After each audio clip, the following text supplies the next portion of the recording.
حدیث کے اندر نبی علیہ السلام نے ارشاد فرمایا کہ جو شخص اچھی طرح وضو کرتا ہے پھر جمعے کی نماز کے لیے آتا ہے، خوب دھیان سے خطبہ سنتا ہے اور خطبے کے دوران خاموش رہتا ہے تو اس جمعے سے گزشتہ جمعے تک اور مزید 3 دن کے گناہ معاف کر دیے جاتے ہیں۔ اور جس شخص نے کنکریوں کو ہاتھ لگایا یعنی دوران خطبہ چٹائی سے کھیلتا رہا، چیزوں سے کھیلتا رہا، تو اس نے فضول کام کیا۔ توجہ کی ضرورت ہوتی ہے اس وقت۔ اور سنیے عثمان غنی رضی اللہ عنہ نے روایت فرمائی ہے، نبی علیہ السلام نے ارشاد فرمایا کہ جو شخص کامل وضو کرتا ہے،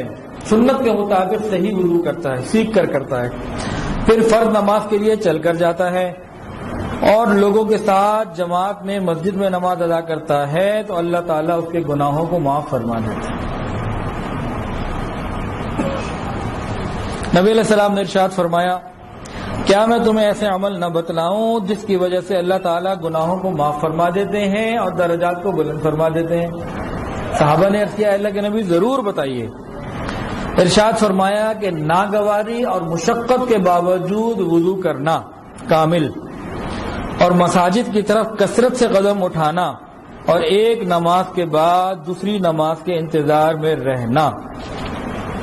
ان چیزوں سے گناہ معاف ہو جاتے ہیں اور درجات بلند ہوتے ہیں۔ 3 باتیں بتائیں۔ ناگواری، سردی کا موسم ہے، رات کو گیزر میں پانی نہیں تھا، گیس نہیں تھی، کوئی مسئلہ تھا، ٹھنڈا پانی ہے، تو اب ناگواری میں وضو کرنا ہے تو اس سے سارے گناہ معاف ہو جائیں گے۔ یا کوئی اور ایسی ناگواری کی کیفیت، ناگواری میں وضو کیا، وہ گناہ معاف ہو گئے۔ پھر مساجد کی طرف کثرت سے قدم اٹھانا یعنی بار بار دوڑ کے مسجد میں آنا، اس سے گناہ معاف ہو جاتے ہیں۔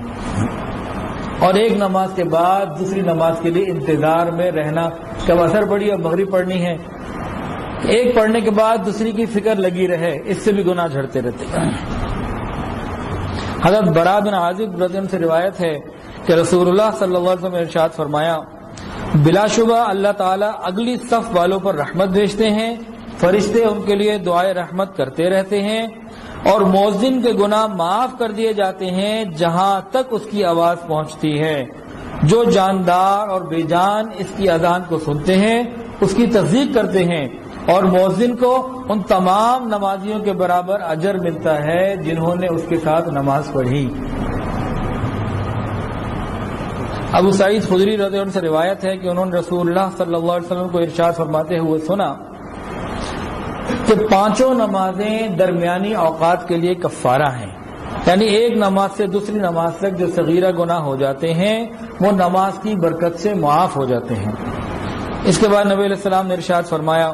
کہ ایک شخص کا کوئی کارخانہ ہے جس میں وہ کچھ کاروبار کرتا ہے،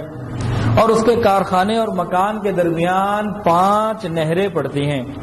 جب وہ کارخانے میں کام کرتا ہے تو اس کے بدن پر میل لگ جاتا ہے، پسینہ آ جاتا ہے،